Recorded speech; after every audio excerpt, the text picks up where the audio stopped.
Hello boys and girls, and welcome to Sunday School.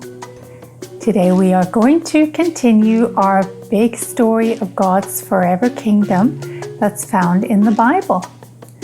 And today's story comes from several books in the Old Testament, books that were written by the prophets. Let's start by looking at our poster. What do you see in this picture? Is there anything you wonder about? I wonder who these people are. I wonder where they came from and where they're going.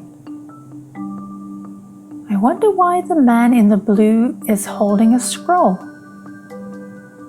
Let's find out more in our story. Last week we learned that the Israelites were taken away as prisoners because they worshipped idols and did not love or obey God. God allowed King Nebuchadnezzar to destroy the temple and take God's people to Babylon. Even though the Israelites were in the distant land of Babylon, God still loved them and remembered them. He sent many prophets to tell the people of his plan to bring them back to their promised land and to give them new hearts to love God. Some of the prophets God sent were Ezekiel, Isaiah, Jeremiah, and Daniel. They spoke God's words of love, correction, and promise.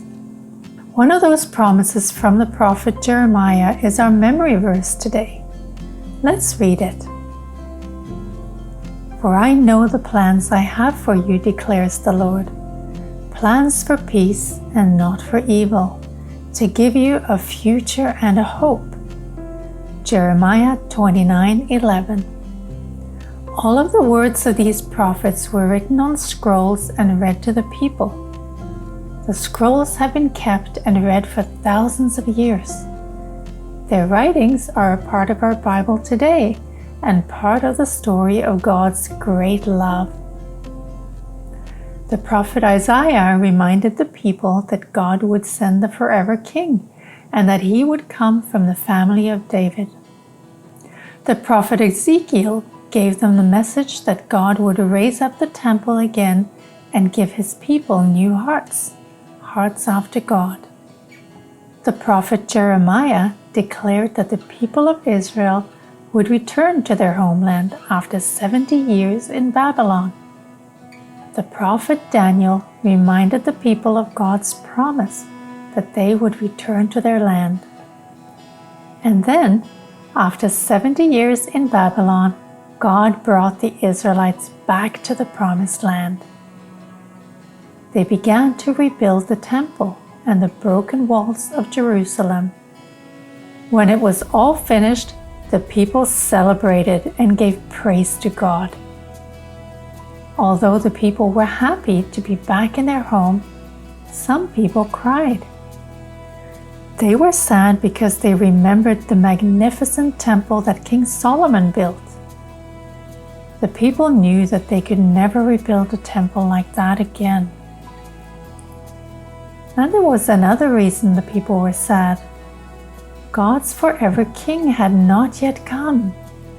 After all of this, the people still had to wait and pray for God to send the promised forever king. Many people knew that God was faithful, and at just the right time, God would fulfill his promise. This was our final lesson from the Old Testament. After thousands of years, the people of Israel were still waiting for their forever king to come.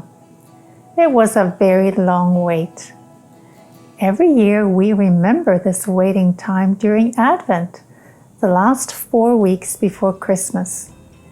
And at Christmas, we will finally arrive at the birth of the forever King Jesus. Bye for now. See you next week.